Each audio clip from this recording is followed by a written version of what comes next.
Bonjour, bienvenue à cette quatrième leçon sur l'utilisation de GAMS. Les objectifs de cette quatrième leçon sont les suivantes. Alors, nous allons décrire les différentes parties des fichiers de sortie qui sont produits par GAMS lorsque l'on fait tourner un modèle. Et nous en profiterons pour introduire l'utilisateur aux différentes méthodologies pour résoudre les erreurs qu'il a pu commettre au cours de sa programmation. En d'autres mots, si vous avez commencé à la leçon 2 à écrire les différentes lignes du programme de la leçon 2 et que vous avez rencontré des erreurs, je vous invite à la fin de la présente leçon à retourner à ce code GAMS et à corriger vos différentes erreurs.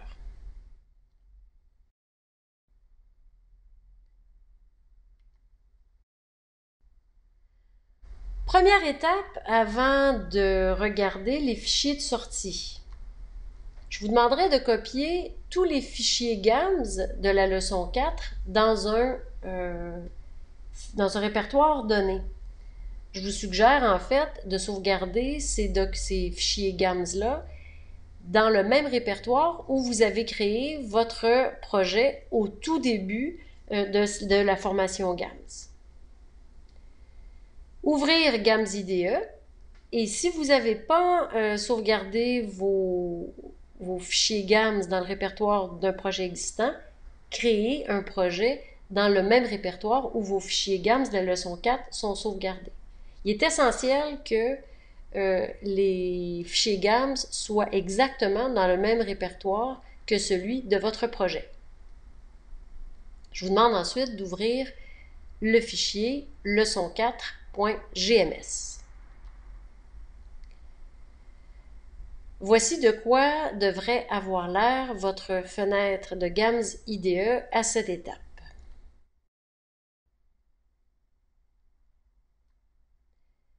Notez que à la ligne qui est complètement au-dessus de la fenêtre figure le nom du projet. Alors moi ici, mon nom de projet est leçon1.grp et figure également la localisation du programme, du projet en question. Alors dans mon cas, c'est dans mes documents, dans le répertoire GAMS Training.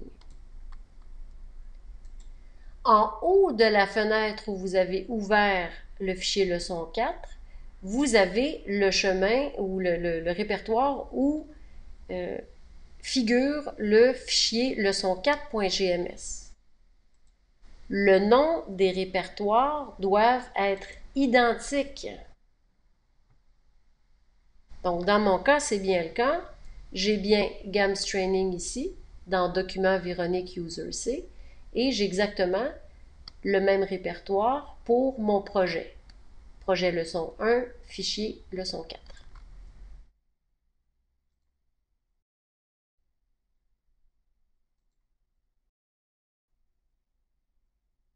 Vous remarquerez en regardant le fichier leçon4.gms que j'ai introduit quelques nouvelles commandes. $title est une option de GAMS qui introduit un titre dans le fichier de sortie. Au début de chacune des pages du fichier de sortie, il y aura donc une en-tête qui sera leçon 4. J'ai aussi introduit la commande display. Display est une commande de GAMS qui fait afficher ce qui suit, donc dans notre cas ici I et J, dans le fichier de sortie. J'ai aussi introduit la commande $exit, qui est une option de GAMS qui indique que le programme doit être lu jusqu'à ce symbole. En d'autres mots, tout ce qui suit le $exit ne sera pas pris en compte par GAMS lorsqu'on fera résoudre le modèle.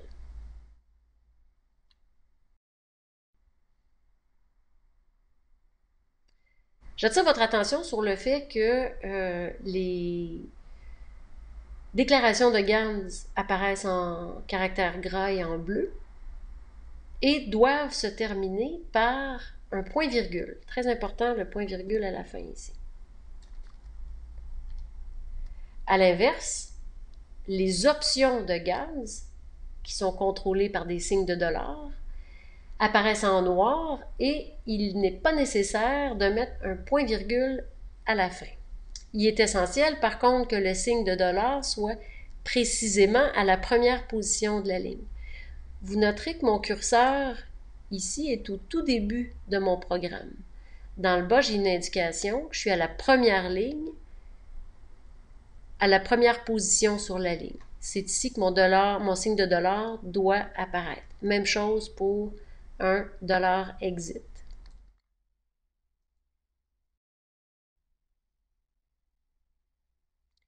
Faites tourner le programme. En fait, pour faire tourner Gams, il suffit d'appuyer soit sur la flèche rouge qui apparaît en haut à droite, dans votre fenêtre de Gams IDE, ou bien de presser sur la touche F9 sur votre clavier. Si vous recevez ce message, le message qui est dans une boîte grise comme ça, The file you want to run is not in the current process directory, start the run anyway, c'est simplement parce que vous n'avez pas sauvegardé votre fichier dans le même répertoire que votre projet. Si c'est votre cas, retournez à la diapo 4 pour bel et bien créer un projet dans le même répertoire où vos fichiers de la leçon 4 se trouvent. Si ce message d'erreur n'apparaît pas, Gams ouvrira automatiquement une fenêtre de processus et un fichier qui porte le même nom que le fichier GMS, mais avec l'extension .lst pour listing.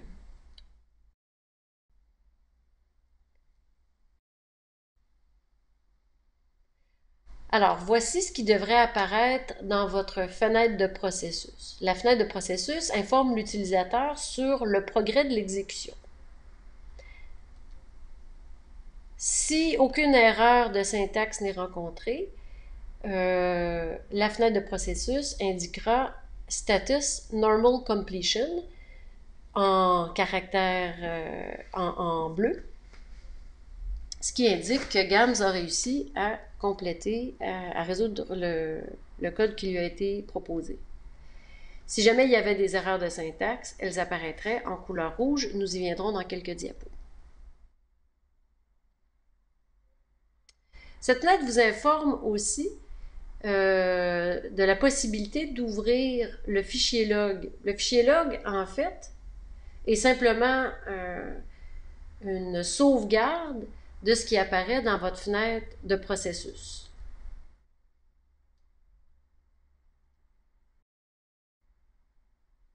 Vous voyez ici, j'ai cliqué sur Open Log et dans ma fenêtre où apparaissait mon code Gams, apparaît maintenant le même fichier avec le même nom, leçon 4, mais avec l'extension .log et vous constaterez qu'effectivement, l'information est exactement la même. Cliquez maintenant sur l'onglet .lst pour voir ce que contient le fichier d'output.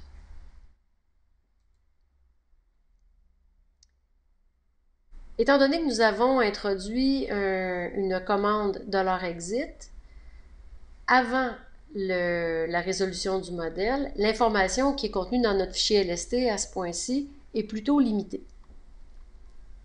Les différentes parties du fichier LST apparaissent dans l'onglet de gauche et l'utilisateur peut sauter d'une section à l'autre simplement en double-cliquant sur chacun des titres.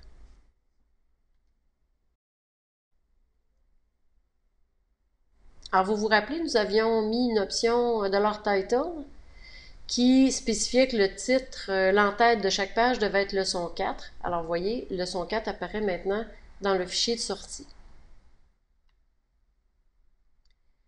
La partie compilation, donc si je double-cliquais sur compilation, j'arriverais à cette portion-là qui est tout simplement une répétition des lignes de programmation de mon fichier GMS devant lesquelles GAMS a ajouté le numéro de ligne.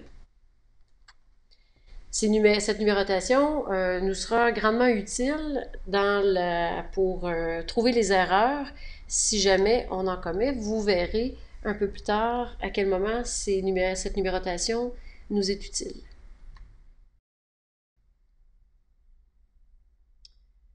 Si je double-clique sur la section exécution, alors il apparaît un affichage de mes ensembles I et J. Vous vous rappelez que j'avais introduit la commande display IJ. Alors la commande display a été exécutée et donc GAMS me montre quel est le contenu de chacun des ensembles. Alors I, cet I, avec la définition que je lui avais donnée, contient 2 éléments, Seattle et San Diego, et l'ensemble J contient 3 ensembles. Si vous cliquez sur le petit plus à la gauche de Display, GAMS affiche automatiquement les différents éléments que vous avez demandé d'afficher. En double-cliquant sur l'un ou l'autre, GAMS vous amènera dans le fichier LST à l'endroit où le symbole est affiché.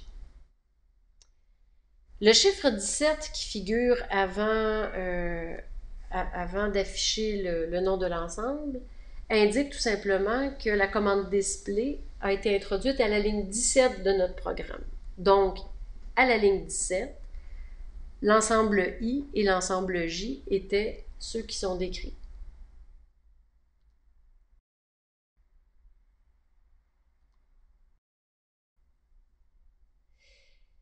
Je vous demande maintenant d'enlever la commande exit afin de pouvoir résoudre le modèle jusqu'à la fin. Alors, pour enlever la commande exit, vous pouvez effacer la ligne au complet ou tout simplement mettre une astérix au tout début devant le signe de $, ce qui est l'équivalent pour GAMS puisque GAMS ne lira pas cette ligne. Donc pour lui, la ligne est inexistante, elle devient un commentaire. Ensuite, faites tourner GAMS en appuyant sur la flèche rouge ou la touche F9 sur votre clavier. Vous remarquerez maintenant que la fenêtre de processus contient des informations additionnelles. L'expression Optimal Solution Found signifie que le solveur a réussi à trouver une solution à votre modèle. Encore une fois, Normal Completion, à la toute fin, indique qu'aucune erreur n'a été trouvée. Aucune erreur de syntaxe ou d'exécution. Maintenant, si je vais dans mon fichier LST, je constate que les informations qui sont contenues dans le fichier LST sont beaucoup plus complètes. Le fichier LST commencera de la même façon que le fichier LST précédent, c'est-à-dire simplement en listant les différentes lignes de programmation et en mettant un numéro devant chacune d'elles. Dans mon programme principal, j'avais inclus 2 fois la commande display. J'avais demandé un display à la ligne 17 de mes ensembles, mais j'avais demandé à la ligne 38 d'afficher les paramètres A, B et C. Ce que vous voyez ici, là, c'est tout simplement, j'ai cliqué sur le petit plus à la gauche de display et l'ensemble des informations que j'ai demandé à afficher dans le fichier de sortie apparaissent ici. Donc, à la ligne 17, j'ai demandé d'afficher les ensembles qui apparaissent donc dans mon fichier de sortie. Puis, à la ligne 38, j'ai demandé d'afficher les valeurs des paramètres A, B et C. La commande display est pratique, surtout lorsque vous faites des calculs qui vous paraissent peut-être un peu compliqués ou pour lesquels vous avez peut-être peur d'avoir fait des erreurs de parenthèse. Ça vous permet de vérifier si les calculs ont bien été faits.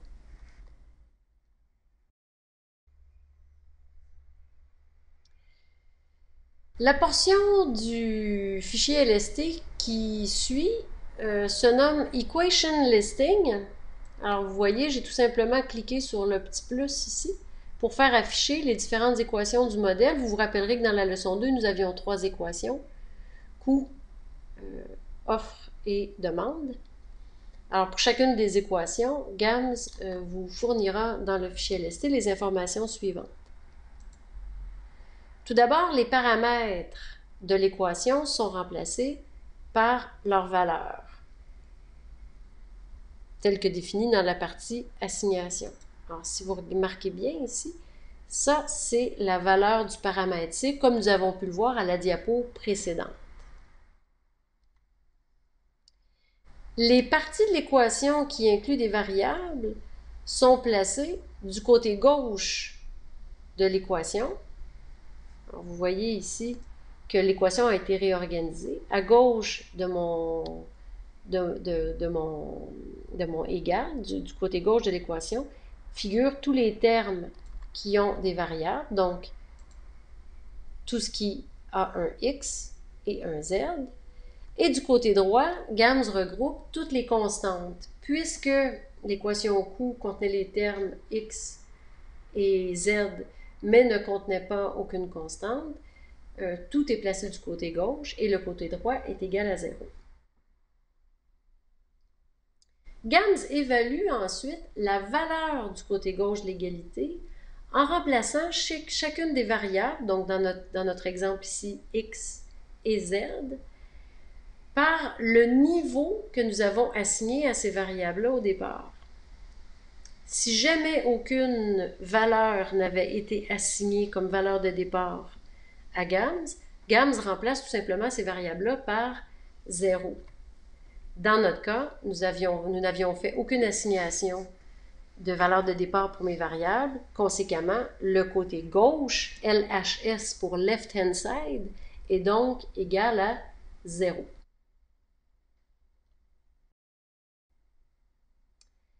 Alors, je vais y aller pour les deux autres équations en vous écrivant l'équation complète pour faciliter un peu la compréhension. Rappelez-vous que la deuxième équation était la contrainte sur l'offre. Alors, tout d'abord, vous voyez ici que le nom de l'équation figure bien ici.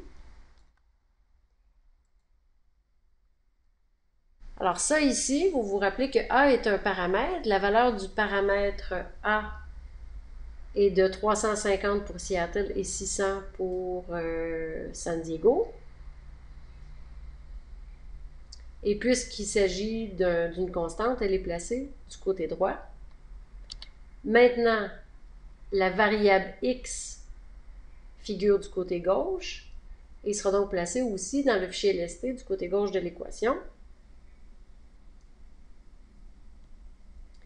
Et puisque nous n'avons fait aucune initialisation de nos variables, GAMS remplacera x par 0 et donc le côté gauche de l'équation est égal à 0. La dernière équation du modèle est la contrainte sur la demande. Alors pour la demande, qu'est-ce qu'on constate? Nous avons une constante qui est le paramètre b, pour lesquels la valeur apparaît du côté droit, et toutes les variables sont regroupées du côté gauche. La seule variable de notre modèle est la variable x, donc qui est placée du côté gauche de l'équation.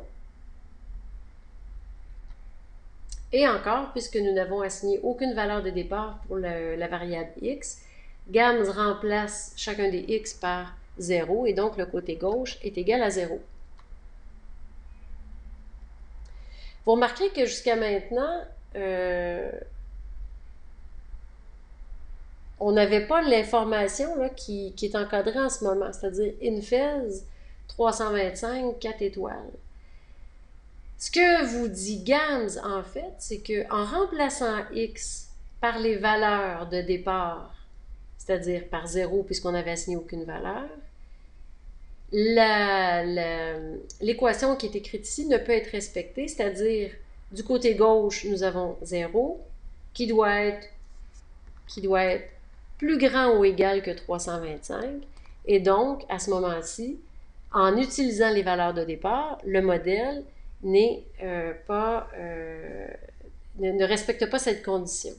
Ça ne veut pas dire, faites attention, ça ne veut pas dire que le modèle est impossible à résoudre. Ça veut simplement dire que les valeurs initiales de mes variables ne respectent pas la contrainte que j'ai mise en place. Pas de panique.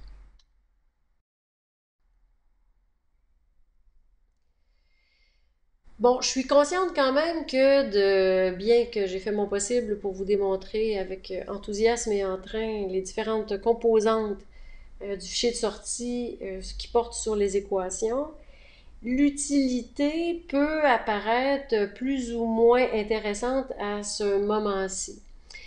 Ceci étant dit, vous verrez au fil des différentes leçons, mais surtout au fil de vos expériences de modélisation, que cette partie-là du fichier de sortie est très importante pour vérifier les spécifications des équations et les valeurs des paramètres.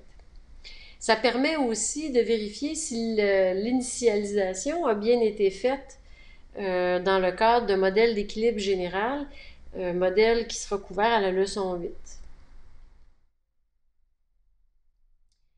Par ailleurs, notez que dans l'exemple qui vous est présenté, il n'y avait que des équations linéaires. La présentation des équations non linéaires dans le fichier de sortie diffère de celle qui vous a été présentée, mais regroupe grosso modo les mêmes informations. Dans le fichier de sortie apparaissent également des informations par variable. Donc, on vient de voir les informations classées par équation. Maintenant, les informations apparaissent aussi par variable. Dans la section Column Listing, on a donc de l'information sur nos deux variables, x et y. La première information qu'on nous donne sont les bornes qui ont été assignées, point low et point up, et les différents niveaux aussi qui ont été assignés à nos différents paramètres, donc point L pour le niveau et point M pour marginal. Rappelez-vous que pour notre variable x, nous avions assigné une borne minimale de 0. Donc la borne minimale apparaît ici comme étant 0. Nous n'avions assigné aucune valeur, aucun point L. Par conséquent, GAMS a mis 0. N'ayant pas mis de borne supérieure, GAMS présume qu'il peut se rendre jusqu'à l'infini, dénoté par plus inf, et il n'y a aucune valeur marginale non plus, d'où le 0 ici. L'information est similaire pour la variable z, sauf que puisque nous n'avions pas mis de borne minimale, alors la borne minimale ici pour la variable z est moins inf, ce qui signifie qu'il n'y a pas de borne et que la variable peut donc aller jusqu'à moins l'infini. Apparaissent ensuite les équations dans lesquelles chacune des variables apparaissent et le coefficient qui lui est associé. Donc, la variable x apparaît dans l'équation cost et est multipliée par le coût, ici qui apparaît en négatif parce que je vous rappelle que tout avait été mis du côté négatif s'il s'agissait de variables à l'étape précédente. X apparaît aussi dans l'équation supply et n'a pas de paramètre qui est assigné, donc le coefficient est de 1. Même chose pour les autres variables.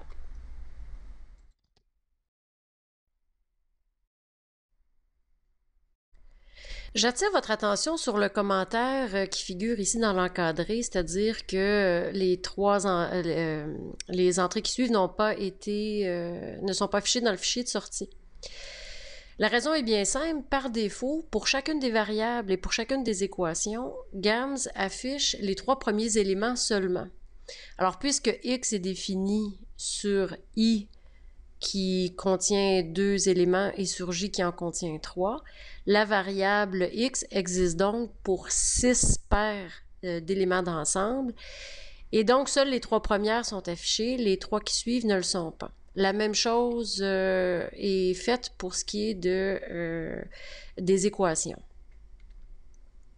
Si jamais vous voulez faire afficher plus ou moins d'informations, il suffit d'utiliser la commande, l'option limcol, qui permet de changer la valeur par défaut concernant le nombre de variables ou d'éléments de variables qui sont affichés. L'option limRow permet la même chose, mais pour les équations, c'est-à-dire qu'en changeant la valeur par défaut de limRow, on pourrait faire afficher plus de 3 entrées ou moins de 3 entrées pour chacune des équations. J'en profite pour vous rappeler que cette leçon est une introduction au fichier output et qu'évidemment, il y a une multitude d'options qui sont à votre disposition en ce qui concerne les options d'affichage dans le fichier LST. Je vous invite à lire le guide d'utilisateur de Rosenthal qui décrit l'ensemble des options qui vous sont possibles. La section qui suit s'appelle Model Statistics. Dans cette portion, le nombre de blocs d'équations et de blocs de variables est affiché. Vous vous rappelez qu'on avait deux variables, x et y, donc le bloc de variables est égal à 2. Et nous avions 3 équations, cost, supply and demand, et donc nous avons 3 blocs d'équations. Apparaissent aussi le nombre d'équations et de variables de façon individuelle.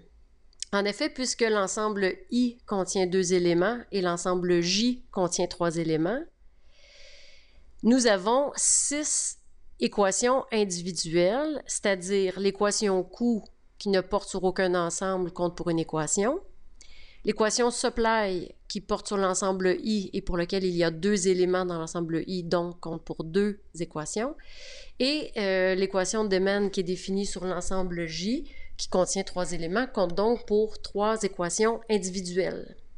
Même chose pour les variables. Si on compte les variables, alors notre variable x est indicée en I et en J, puisque I a 2 éléments et J en a 3. X représente donc 6 variables individuelles. Z n'a aucun ensemble, ne porte sur aucun ensemble et donc compte pour une seule variable. Nous avons donc 7 variables individuelles et 6 équations individuelles. La dernière information ici porte sur le nombre de coefficients qui sont non nuls et le nombre d'équations qui sont de coefficients qui sont non nuls dans notre modèle est de 19. Ensuite, les statistiques du modèle pourraient afficher des informations additionnelles. Maintenant, vous vous rappelez qu'on a résolu le modèle, un problème de type LP pour Linear Programming. Évidemment, si on avait eu un modèle de notre type, les informations pourraient être plus ou moins détaillées, dépendamment du type de modèle qui est résolu.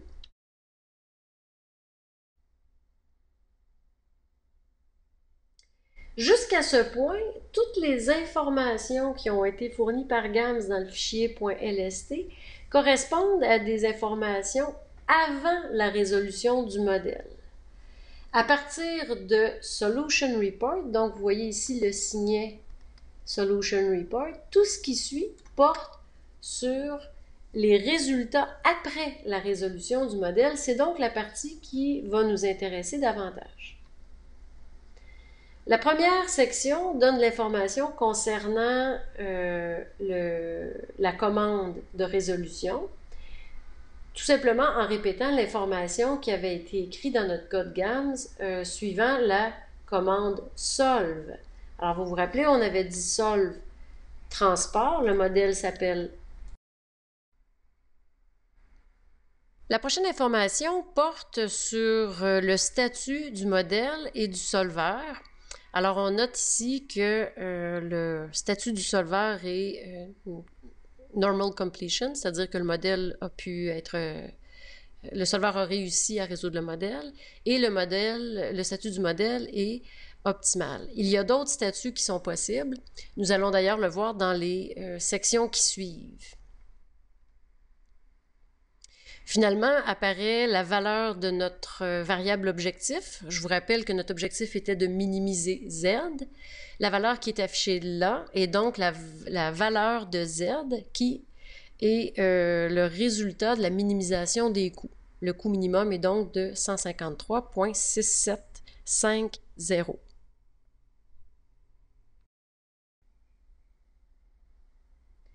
La section qui est reproduite ici dans le fichier LST est produite par le solveur. Bon, je ne passerai pas trop de temps sur les différents solveurs. Pour chaque type de problème, dans GAMS IDE, un solveur est automatiquement associé et vous pouvez changer les solveurs à votre guise. Ceci dit, les solveurs par défaut correspondent bien en général au type de problème que vous tentez de résoudre. Pour un problème de type LP, le solveur par défaut se nomme CPLEX. Toute l'information sur chacun des solveurs est présente dans le menu d'aide de GAMS IDE, donc dans l'onglet à la droite complètement.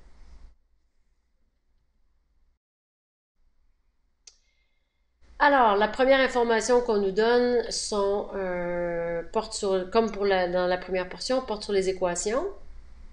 L'information qui est présentée ici nous présente une information qui est similaire à ce qui avait été présenté précédemment, sauf que au lieu d'utiliser les valeurs de départ dans les équations, on utilise les valeurs finales pour chacune des variables, donc après résolution du modèle. Ben, la dernière partie est probablement celle qui nous intéressait dès le départ et à laquelle nous aurions pu sauter, mais bon, je pensais qu'il est important de faire quand même une petite tournée du fichier de sortie que GAMS nous prépare. Alors, voici donc les quantités de biens X qui devraient être envoyées pour chacune des usines vers chacune des destinations et qui minimisent les coûts totaux. On a donc 50 unités qui devraient partir de l'usine de Seattle vers New York, 300 de Seattle vers Chicago, aucune ne devrait être dirigée vers Topeka, 275 devraient être envoyées de l'usine de San Diego à New York et 275 vers Topeka.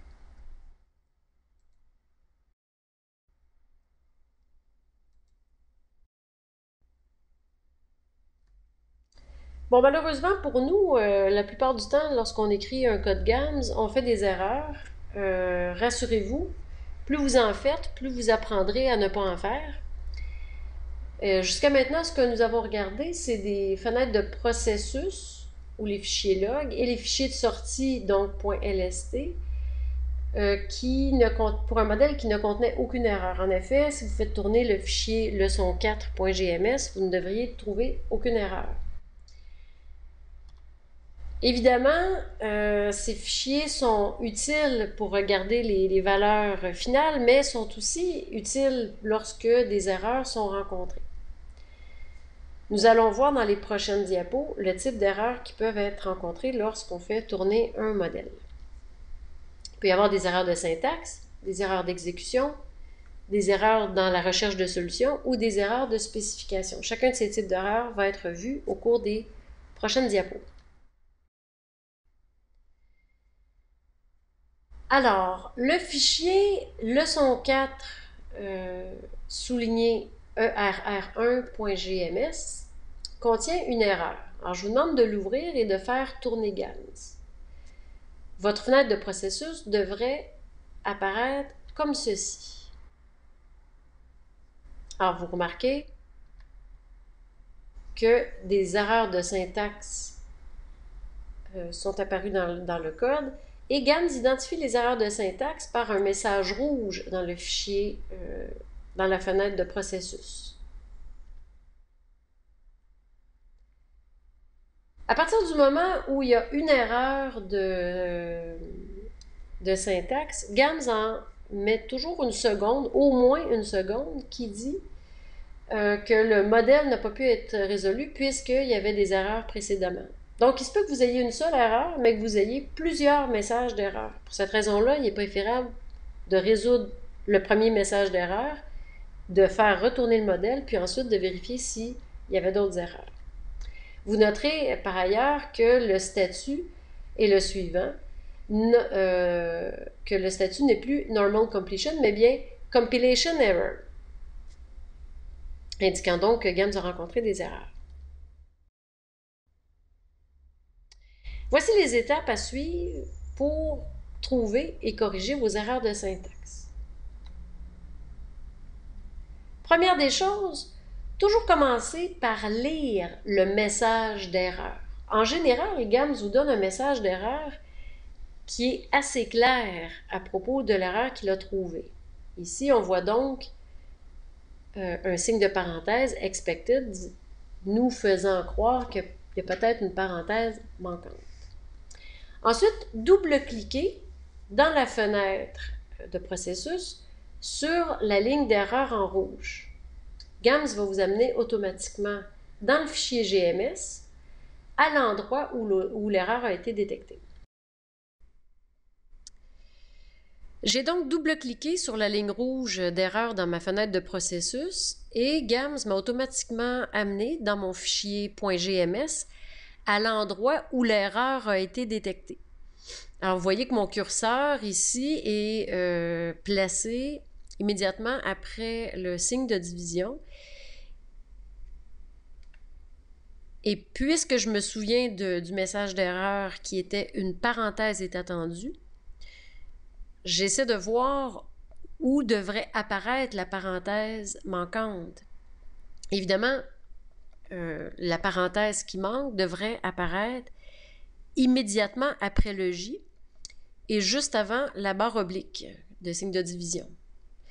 Je vous invite à corriger l'erreur dans le fichier erreur 1 et à faire tourner GAMS pour vous assurer que c'était la seule erreur.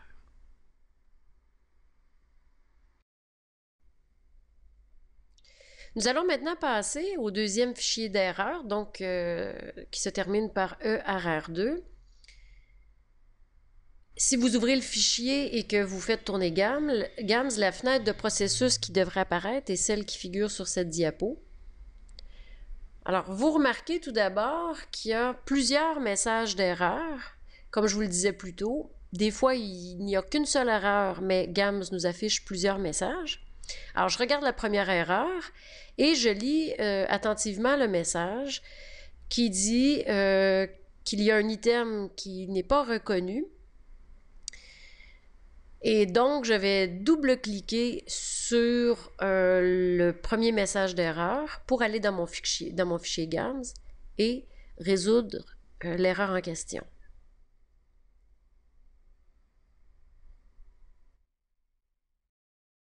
Ce qui m'amène dans mon code GAMS à l'erreur où l'erreur a été identifiée. Alors ici, je vous réécris quel était le message d'erreur. Alors, unrecognizable item, en fait, l'item que GAMS n'arrive pas à reconnaître, vous voyez bien où est le curseur, c'est A. GAMS ne reconnaît pas A. En d'autres mots, A n'est pas reconnu. Malgré tout, on peut bien voir ici plus haut qu'il a bel et bien été déclaré.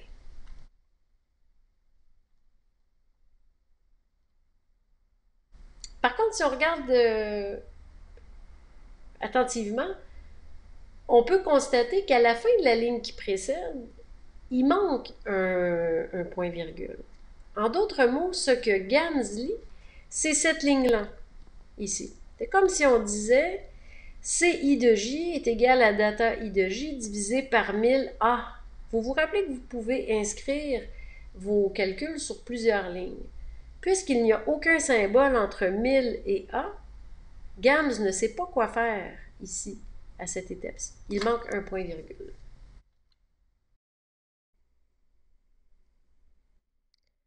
Alors, je vous invite à aller dans votre fichier d'erreur 2, d'ajouter le point-virgule manquant et de faire tourner le modèle pour vous assurer que c'était bel et bien la seule erreur qu'il y avait dans le fichier.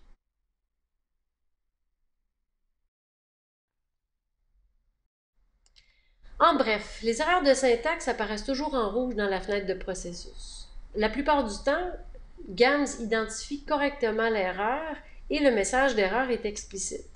En double-cliquant sur le message sur la ligne rouge dans la fenêtre de processus, GAMS vous amènera automatiquement dans votre fichier GMS là où l'erreur a été détectée. Rappelez-vous qu'une seule erreur de syntaxe peut générer de multiples messages d'erreur. Pour cette raison, vous devriez toujours corriger une erreur à la fois en commençant par la toute première. Ouvrez maintenant le fichier d'erreur numéro 3 et faites résoudre le modèle. La fenêtre de processus qui vous apparaît devrait avoir cette apparence. Les erreurs d'exécution apparaissent en bleu dans les fenêtres de processus. Il faut lire encore une fois le message attentivement. Alors, qu'est-ce qu'on voit ici? C'est qu'à la ligne 34, il y a une division par 0. Maintenant, double-cliquez sur cette ligne bleue.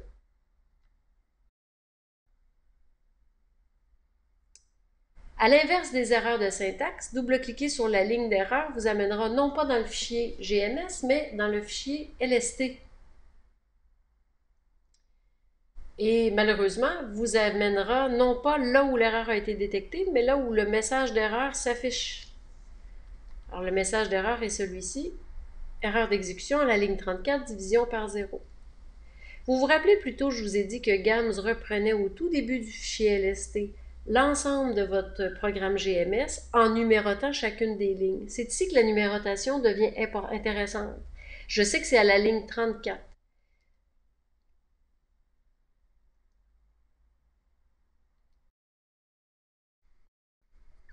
Alors, si je vais au début de mon fichier LST, dans la partie compilation, j'observe la ligne 34 où a été relevée l'erreur. Et qu'est-ce que je constate? Je constate qu'en effet, il y a un signe de division qui apparaît ici à la fin de mon énoncé qui n'aurait pas dû apparaître là. Je vous invite donc à aller dans votre fichier GMS, à enlever le signe de division et à faire tourner le modèle pour vous assurer que c'était bel et bien la seule erreur.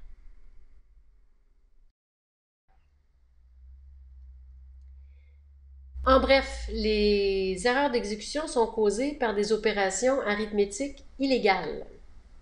Ils apparaissent en bleu dans la fenêtre de processus. En double-cliquant sur le message d'erreur dans la fenêtre de processus, amène l'utilisateur dans le fichier LST.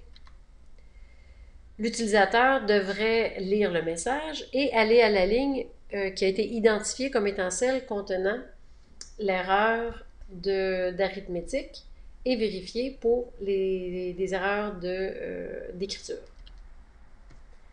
Il se pourrait très bien qu'il n'y ait aucune erreur d'écriture dans à la ligne en question.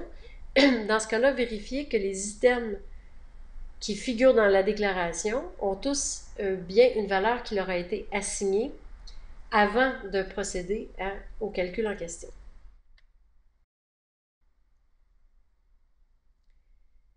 Ouvrez maintenant le fichier d'erreur numéro 4 et faites tourner GAMS. Voici de quoi devrait avoir l'air votre fichier votre fenêtre de processus. Bon, alors j'attire tout d'abord votre attention sur le fait que le statut est normal, hein? Normal completion. Il faut être attentif lorsqu'on voit notre fichier, notre fenêtre de processus, parce que des erreurs ont été trouvées, mais n'ont pas été identifiées à ce moment-ci. Alors, on peut bien voir que des erreurs de résolution sont plus difficiles à identifier. L'usager doit lire de façon attentive les messages du solveur et dans ce cas-ci, on voit bien qu'il n'y a pas eu de solutions qui ont été trouvées. Double-cliquez sur Reading Solution. Ceci vous amènera dans le fichier LST dans la section Solve Summary.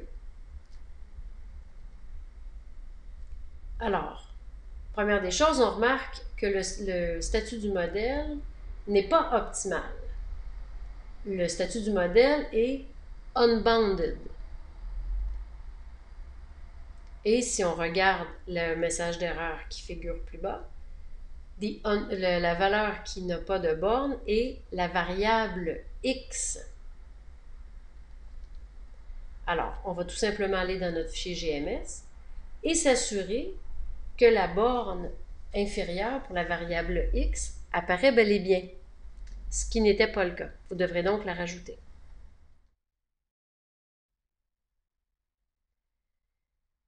Voyons maintenant un autre type d'erreur de résolution avec le fichier ERR5, tournez Gams, et voici ce que devrait avoir là votre fenêtre de processus.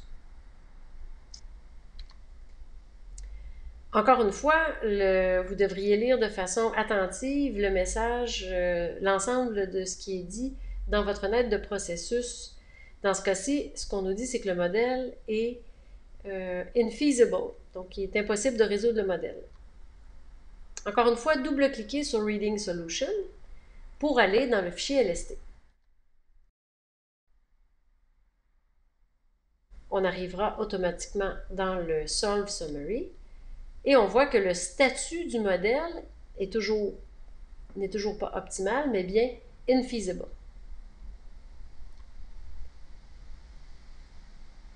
Si le statut est infeasible, l'utilisateur peut chercher dans le fichier LST, mais quelle équation est insoluble?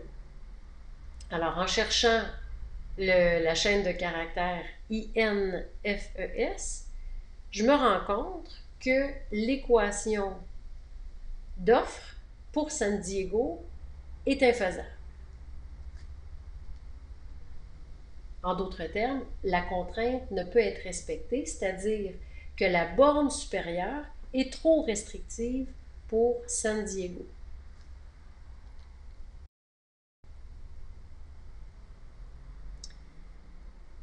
Alors, où apparaît la valeur, la borne pour cette équation-là? Bien, elle apparaît dans nos données.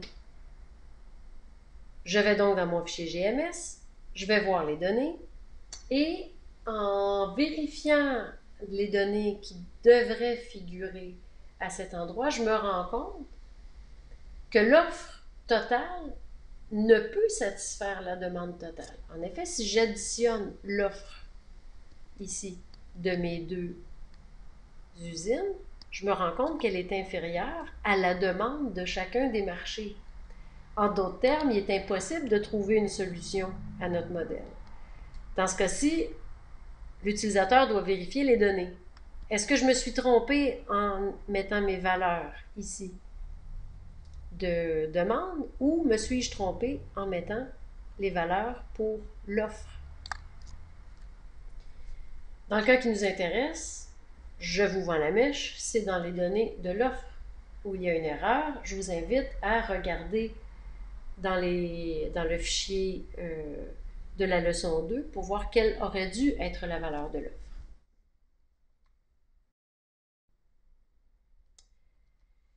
En bref, les erreurs de résolution sont plus difficiles à identifier que les erreurs de syntaxe et les erreurs d'exécution. Dans la fenêtre de processus, l'utilisateur doit s'assurer que le modèle a été résolu et qu'une solution a été trouvée. Sinon, il s'agit de cliquer sur Reading Solution qui nous amène dans la section Solve Summary du fichier de sortie. Le modèle de statut nous indique en général quel type d'erreur de solution a été rencontré. Une erreur de borne, le modèle est insoluble ou autre. Dans le fichier LST, la variable ou les équations qui causent le problème sont en général identifiées. Vous avez remarqué que dans le problème de borne, il s'agit d'un problème de variable. Dans notre exemple, c'est la variable x qui était clairement identifiée. Dans le cas où une équation est infaisable, encore une fois, l'équation en question a été clairement identifiée. Pour corriger des erreurs de résolution, hélas ou heureusement, l'utilisateur doit maîtriser le modèle économique qu'il essaie de résoudre. Ça demande un peu plus de réflexion sur la structure du modèle et non pas sur l'écriture du code en question.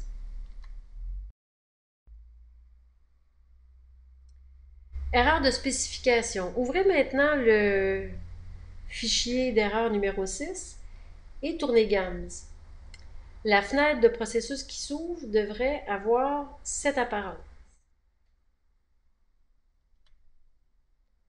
Dans notre cas, tout a l'air parfait puisque on nous signale qu'une solution a été trouvée. Hein? Optimal Solution Found.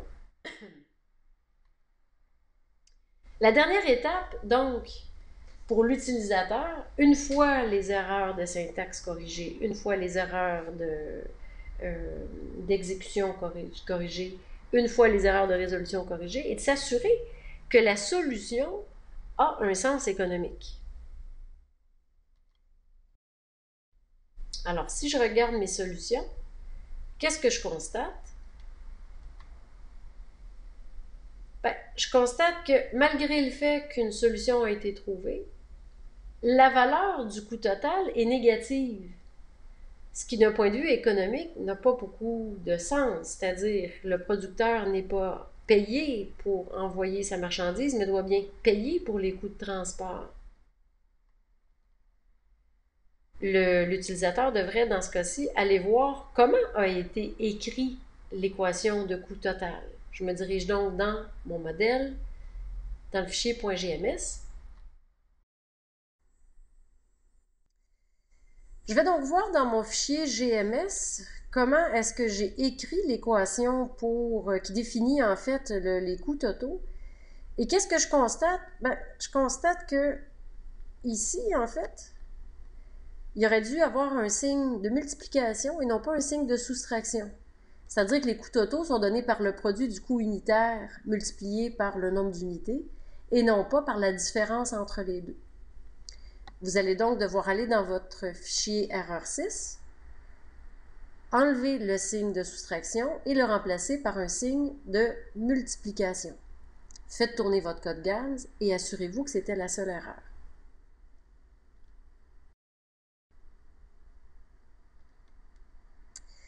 En bref, les erreurs de spécification sont probablement les plus difficiles à identifier parce que tout peut paraître optimal dans la fenêtre de processus. Malgré tout, il peut tout de même y avoir des erreurs.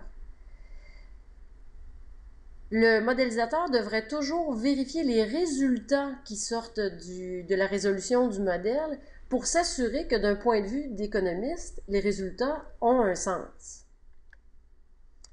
Pour résoudre les erreurs de spécification, l'utilisateur doit bien comprendre le modèle économique qu'il a écrit.